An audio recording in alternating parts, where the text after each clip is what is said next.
கிறிஸ்துவுக்குள் பிரியமானவர்களுக்கு ஆண்டவராகிய இயேசு கிறிஸ்துவுடைய இனிய நாமத்தினாலே வாழ்த்துக்கள். எல்லாம் எப்படி இருக்கிறீங்க? நல்லா இருக்கிறீங்களா? காஃபி சாப்பிட்டீங்களா? நாளின் காலை வேளையிலே சங்கீதங்களுடைய புஸ்தகம் 91வது சங்கீதம் 3-4 வசனங்களை தியானிக்கிறோம். அவர் உன்னை வேடனுடைய கண்ணிக்கும் பாழாக்கும் கொள்ளை நோய்க்கும் தப்புவிப்பார். அவர் தமது சிறகுகளாலே உன்னை மூடுவார். அவர் செட்டைகளின் கீழே அடைக்கலம் புகுவாய். அவருடைய சத்தியம் உனக்கு பரிசையும் கேடகமாகும். பிரியமானவர்களே, கர்த்தர் குமாராகி என்னை வேடனுடைய கண்ணிக்கும் பாழாக்கும் கொள்ளை நோய்க்கும் தப்புவிப்பார். கர்த்தர் நமது சிறகுகளாலே குமாராகி என்னை மூடுவார். கர்த்தருடைய செட்டையின் கீழ் நான் அடைக்கலம் புகுவேன். கர்த்தருடைய சத்தியம் குமாராகி எனக்கு பரிசையும் கேடவுமாயிருக்கும். ஆஹா, எவ்வளவு சமாதானம் நிறைந்த ஆசீர்வாதமான வார்த்தைகள் பாருங்கள். பரிசுத்த ஆவியானவர் இதைத்தான் விரும்புகிறாருங்க. நாம் கர்த்தரை நம்பணும் அப்படின்னு ஆலோசனை கொடுக்குறார். நாம் கர்த்தரை நம்பும்படி ஆவியானவர் உற்சாகப்படுத்துகிறார். பிரியமானவர்களே, கர்த்தரை நம்பாமல் வேறு யாரை நம்ப முடியும்? கர்த்தரை சார்ந்து கொள்ளாதபடி வேறு யாரை சார்ந்து கொள்ள முடியும் சொல்லுங்கள்? தாவீது தன்னுடைய சொந்த அனுபவத்தின் வாயிலாகவே இதை பேசுகிறார். கர்த்தர் உங்களுக்கு கொடுத்திருக்கிற வாக்கு தத்தங்கள் எல்லாம் ஏதோ ஏட்டு சுரக்கா கிடையாது. கர்த்தர் உங்களுக்கு கொடுத்திருக்கிற வாக்கு தத்தங்கள் எல்லாம் உங்களை பாதுகாக்கிற, உங்களை உயர்த்துகிற, உங்களை வழிநடத்துகிற வாக்கு தத்தங்களாகவே இருக்கு. என்ன பிரச்சனை அப்படின்னா, நமக்கு முழு பைபிள் கிடச்சிருச்சு. ஆதியாகமத்திலேருந்து வெளிப்படுத்துகிற வரைக்கும் நிறைய வாக்கு தத்தங்கள் இருக்குது. அதை கேலண்டரில் அச்சடிக்கிறோம். வாக்குத்தத்த அட்டைகளாக அதை சேகரித்து கொள்கிறோம். போகும்போதும் வரும்போதும் சொல்லிக்கிட்டே இருக்கிறோம். அதனால் அந்த வாக்குத்தத்தங்களுடைய வல்லமை, அந்த பவர் நமக்கு தெரிவது கிடையாது. பிரியமானவர்களே, இந்த உலகத்தில் எந்த காலத்திலையும் இல்லாதபடி இந்த காலத்தில் தான் நமக்கு ஏராளமான ஆபத்துக்கள் இருக்குது. ராத்திரி 1 மணிக்கு எதேச்சியாக மொபைலை திறந்தா ஒரு கேள்வி, பாஸ்டர் எப்படி இருக்கிறீங்க, இப்போ என்ன பண்ணிகிட்ருக்கிறீங்க? நான் சொன்னேன், முற்றாளே, ராத்திரி 1 மணிக்கு என்னப்பா பண்ணுவான்? தூங்கிட்டு இருப்பேன். அப்போ ஏன் மொபைலை திறந்தீங்க? அடுத்த கொஸ்டின். எப்போ ஒரு வசனத்தை பதிவு பண்ணும்படியாக திறந்தேன். தூங்குங்க சீக்கிரத்தில். மொபைல் வழியாக எத்தனை ஆபத்துக்கள் பார்த்தீங்களா? ஒரு மனிதன் 24 மணி நேரத்தில் 18 மணி நேரம் மொபைல்லையே விழுந்து கிடக்கிறான். அநேக ஆப்புக்கள் அவனுடைய வாழ்க்கையில் ஆப்பு வச்சுக்கிட்டே இருக்குது. அந்த ஆப்பு, இந்த ஆப்பு, இந்த ஆப்பு, அந்த ஆப்புன்னு சொல்லிட்டு ஆப்புக்கு மேலே ஆப்பு அவனுக்கு கடந்து வந்துகிட்டே இருக்கு. உண்மையிலங்க, சிங்கத்தை விட, கரடியை விட, மலைப்பாம்பை விட மொபைல் ஃபோன்கள் வந்து ரொம்ப டேஞ்சர். ரொம்ப டேஞ்சருங்க. தோத்திரம். ஜீவனுக்கே ஆபத்து, பயங்கரமான ஆபத்து. பாழாக்கக்கூடிய கொள்ளை நோயை கொரோனாவை விட ரொம்ப ஆபத்தாக இருக்குது. சில பேர் 24 மணி நேரம் ஆன்லைன்லேயே இருக்காங்க. எப்படி முடியுதுன்னு எனக்கு தெரியல. தோத்திரம் உண்டாகட்டும். பிரியமானவர்களே, பல சமயங்களில் ஆபத்து பக்கத்தில் வந்துட்டு அப்படியே மாறிடுது. கடற்கரை ஓரத்தில் நான் நின்று கொண்டு இருக்கிறேன். திடீர்னு பெரிய அலை, ஒன்றுக்கு மேலே ஒன்று 5 அலைகள் கடந்து வருது. நான் அழிஞ்சே நினைக்கும் பொழுது ஒரு வலிமையான கரம் என்னை பிடிக்குது. அந்த 5 அலைகளும் கடந்து போன பிற்பாடு அந்த கரம் என்னை அமைதியாக நடத்திட்டு போகுது.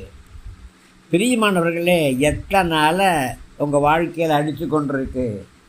துன்ப அலை வந்தாலும், போராட்ட புயல் வந்தாலும், கர்த்தருடைய கரம் நம்மளை தாங்கி கொண்டிருக்கு இல்லையா? பிரியமானவர்களே, நல்லா கவனிச்சுக்குங்க. நம்முடைய தேவனாகிய கர்த்தர் நம்முடைய ஜீவனை பாதுகாத்து கொண்டிருக்கிறாரு. நம்முடைய உடம்பை மாத்திரமல்ல, நம்ம ஆவிக்குரிய ஜீவனையும் பாதுகாத்து கொண்டிருக்கிறாரு. சாத்தானுடைய சோதனைகள் எப்பப்பப்பப்பப்பா டேங்கப்பா, அந்தகார சக்திகளுடைய வல்லமையிலிருந்து கர்த்தர் தம்முடைய தெய்வீக கிருபையினால் நம்முடைய சரீரத்தை மாத்திரமல்ல, நம்முடைய ஆவியை ஆத்மாவை பாதுகாத்து கொண்டிருக்கிறாரு. கர்த்தரை நம்பக்கூடிய பிள்ளைகளுக்கு கர்த்தர் எப்பொழுதுமே பாதுகாப்பாக தான் இருப்பார். அவர் தம்முடைய சிறகுகளால் உன்னை மூடுவார்னு தாவீது சொல்கிறாரு. இதே வாக்கியத்தை தான் மத்தேயு 23:37 எருசலேமே எருசலேமே, தீர்க்கதரிசிகளை கொலை செய்து உன்னிடத்திலே அனுப்பப்பட்டவர்களை கல்லெறிகிறவர்களே, கோழி தன் குஞ்சுகளை தன் சிறகுகளின் கீழே கூட்டி சேர்த்து கொள்ளும் வண்ணமாக நான் எத்தனை தடவை உன் பிள்ளைகளை கூட்டி சேர்த்துக்கொள்ள மனதாக இருந்தேன், உங்களுக்கோ மனதில்லாமல் போச்சே அப்படின்னு அங்கலாய்க்கிறாரு. இந்த ஊழியத்தின் ஆரம்பத்தில் ஒரு தாயாரை தெரியும். அவங்க ரோட்டில் பிச்சை எடுத்துகிட்டு இருப்பாங்க. பெரிய பேடிக்கைன்னு தெரியுமா? ஒரு ஊழியக்காரருடைய அம்மா அவங்க. ஸ்தோத்திரம் உண்டாகட்டும். ஆடியாரில் இருந்தோம். ஒரு டேம் ஜனங்கள்லாம் பார்க்க வரும்போது வெள்ளச்சேலை கட்டிட்டு பிச்சை எடுத்துகிட்டு இருப்பாங்க. எங்களை பார்த்தாச்சுன்னா அப்படியே திரும்பி ஓடி வருவாங்க. அவங்க எப்பொழுதுமே சொல்லக்கூடிய ஒரே ஒரு பாட்டு என்ன தெரியுமா? கோழி தன் குஞ்சுகளை கூட்டி சேர்ப்பது போல, கோழி தன் குஞ்சுகளை கூட்டி சேர்ப்பது போல, கூவி அழைக்கிறாரே ஜீவன் தந்த ரட்சகர், கூவி அழைக்கிறாரே ஜீவன் தந்த ரட்சகர். சாக்கு போக்கு சொல்லாமல் ஜல்தியாக ஓடி வந்து, சாக்கு போக்கு சொல்லாமல் ஜல்தியாய் ஓடி வந்து, காக்கும் சட்டைகளின் கீழே கண்டடைவார் ரட்சிப்பு, காக்கும் சட்டைகளின் கீழே கண்டடைவாய் ரட்சிப்பு. தினமும் ஜெபிப்பதாலே வேதம் வாசிப்பதாலே, தினமும் ஜெபிப்பதாலே வேதம் வாசிப்பதாலே திட்டமாய் இயேசுநாதர் உன்னுடனே பேசுவார், திட்டமாய் இயேசுநாதர் உன்னுடனே பேசுவார். ஆமென். இயல்பாகவேங்க கோழி தன்னுடைய செட்டைகளை விரித்து குஞ்சுகளை பாதுகாக்கும். நான் ஒரு ஸ்பெஷல் கோழி குஞ்சை என் மனைவி என் துணைவியார் வளர்த்தாங்க. அந்த கோழி குஞ்சுக்கு தண்ணி வைக்கும்போது அந்த தண்ணியை ஒரு மடக்கு குடிச்சிட்டு வானந்த அண்ணாத்து பார்த்து தோத்திரம் தோத்திரம் தோத்திரம்னு சொல்லிட்டு பழையபடி அந்த தண்ணியை குடிச்சிட்டு பழையபடி வானந்த அண்ணாந்து பார்த்து தோத்திரம் தோத்திரம் தோத்திரம்னு சொல்லுவாங்க. உங்கள் வீட்டில் கோழி குஞ்சு இருக்கா? தண்ணி வச்சு பாருங்கள். அப்படியே நம்மளை மாதிரி கடன்னு குடிச்சிடாது. கொஞ்சம் குடித்து தலையை தூக்கி அண்ணாந்து பார்த்துட்டு அப்புறம் தான் குடிக்கும். அந்த கோழிகளுக்கு, கோழி குஞ்சுகளுக்கு கர்த்தரை பாதுகாப்பான். அந்த கோழி தன் குஞ்சுகளை எச்சரித்து தன்னிடமாக அழைச்சி கொள்ளும். தன்னுடைய குஞ்சுகளை சட்டையின் கீழாக வைத்து மறைத்து பாதுகாத்து கொள்ளும். அதே நேரம் அந்த குஞ்சுகளுக்கு அந்த தாயுடைய அணைப்பு, அப்பப்பப்பப்பா, அந்த தாயுடைய சூடு அவ்வளவு இதமாக இருக்கும். பிரியமானவர்களே, அதனால தான் கோழி தன்னுடைய பிள்ளைகளை பாதுகாக்கிற மாதிரி, கோழி தன் குஞ்சுகளை பாதுகாக்கிற மாதிரி அப்படின்னு ஒரு ஓமானத்தை ஆண்டவர் சொல்கிறாரு. கோழியின் சிறகுகளும் செட்டைகளும் குஞ்சுக்கு பாதுகாப்பானவை. ஆனாலும் அந்த சிறகு ரெக்க பலவீனமானது தான். சிறகுகள் எளிதாக முறிஞ்சிடும். சிறகுகளாலும் செட்டைகளாலும் சத்துருக்களோடு கண்டிப்பாக யுத்தம் பண்ண முடியாது. ஆனால் பிரியமானவர்களே, அந்த சராசரி சாதாரண இறகு, அந்த ரெக்கை, அதை கொண்டு கர்த்தர் உங்களையும் என்னையும் பாதுகாக்க முடியும். அதுதான் பாதுகாப்பான் கேடகம். உங்கள் கர்த்தர் தம்முடைய சிறகளால் உங்களை மூடி பாதுகாத்து கொண்டிருக்கிறார். ஆஹா ஆஹா, தாதி நாட்களில் நம்ம சபையில் பாடுவோம் பார்த்தீங்களா? உன்னதமானவரின் உயர் மறைவில் இருக்கிறவன் சர்வ வல்லவரின் நிழலில் தங்குவான், இது பரமசிலாக்கியமே. சர்வ வல்லவரின் நிழலில் தங்குவான், இது பரமசிலாக்கியமே.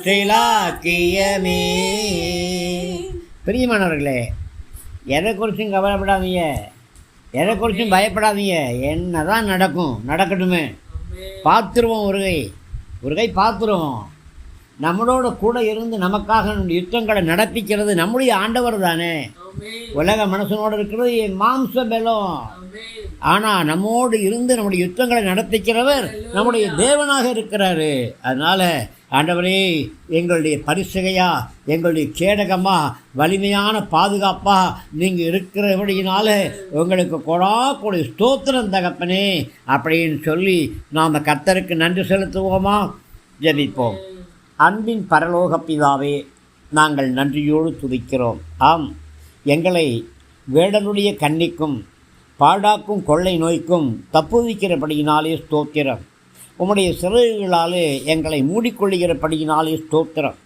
கல்வாரி சிலுவையின் மறைவுக்குள்ளாக, சிந்தப்பட்ட திரு இரத்தத்தின் மறைவுக்குள்ளாக எங்களை மூடிக்கொள்ளுகிறபடியினால் ஸ்தோத்திரம். இயேசுவுடைய இரத்தமும் இயேசுவுடைய நாமமும் அபிஷேகம் செய்யப்பட்ட ரேமா வார்த்தைகளும் பரிசுத்த ஆவியானவரும் எங்களுக்கு பரிசையாய் கேடகமாய் இருக்கிறபடியினால் ஸ்தோத்திரம். ஒவ்வொரு பிள்ளைகளையும் பாதுகாத்துக்கொள்ளும். ஒவ்வொரு பிள்ளைகளின் தேவையும் சந்தியும். யாரெல்லாம் குடிப்பழக்கத்திலே அடிமையாய் காணப்படுகிறார்களோ அத்தனை பேருக்கும் விடுதலை தாரும் கர்த்தாவே. ஒவ்வொரு குடும்பங்களையும் கர்த்தர் ரட்சியும். கட்டி முடிக்க வேண்டிய வீடுகள் கட்டி முடிக்கப்படுவதாக, கட்டி முடிக்கப்பட வேண்டிய ஆலயங்கள் கட்டி முடிக்கப்படுவதாக, திருமண தடைகள் நீங்குவதாக, பிரிந்திருக்கிற பிள்ளைகள் ஒன்றாய் இணைந்து கொள்வார்களாக. ஆண்டவரை, கடன் பிரச்சனையில் காணப்படுகிற பிள்ளைகளுக்கு விடுதலை தாரும். வியாதி படுக்கைகளை கர்த்தர் மாற்றி போடும்படியாக செபிக்கிறேன். வேலை வாய்ப்புகளை உருவாக்கித்தாரும். பதவி உயர்வுகளையும் சம்பள உயர்வுகளையும் உருவாக்கித்தாரும். நேற்றைக்கு ஒரு சகோதரர் நல்ல சாட்சி சொன்னார். பாஸ்டர், உங்களுடைய ஜனங்களை கர்த்தர் கேட்டார். எனக்கு 10 மாதம் கழித்து தான் ப்ரமோஷன் வரணும், ஆனால் 10 வருஷம் கழித்து தான் வரணும். 5 வருஷத்துலேயே கர்த்தர் ப்ரமோஷன் கொடுத்தாருன்னு சாட்சி சொன்னாரே, அதற்காக ஸ்தோத்திரம் ஆண்டவரே. ஒவ்வொரு பிள்ளைகளையும் கர்த்தர் பலப்படுத்தும். தேவ கரம் ஆசீர்வாதமாக இருக்கட்டும். இயேசு ராஜாவின் நிலநாமத்தில் பிதாவே, ஆமேன் ஆமேன். கிறிஸ்துவுக்குள் பிரியமானவர்களுக்கு அபிஷேகம் செய்யப்பட்ட இந்த ரேமா வார்த்தைகள் உங்களுக்கு ஆசீர்வாதமாக இருக்குன்னு விசுவாசிக்கிறேன். தயவாக நம்முடைய ஜீசஸ் பிளஸிங் யூடியூப் சேனலை லைக் பண்ணுங்கள், ஷேர் பண்ணுங்கள், சப்ஸ்கிரைப் பண்ணுங்கள், கமெண்ட் பண்ணுங்கள். இது விசுவாச அடிப்படையில் நடைபெறக்கூடிய ஊழியம். உங்களுடைய உற்சாகமான காணிக்கைகளால் நம்முடைய ஊழியங்களை தாங்குங்க. கிருபை தாங்கட்டும். ஏழை எளிய மக்களையும் திக்கற்ற பிள்ளைகளையும் கைவிடாதிருங்க. இயேசு ராஜாவின் நல்ல நாமத்தில் நாங்கள் உங்களை ஆசீர்வதிக்கிறோம். ஆமேன் ஆமேன்.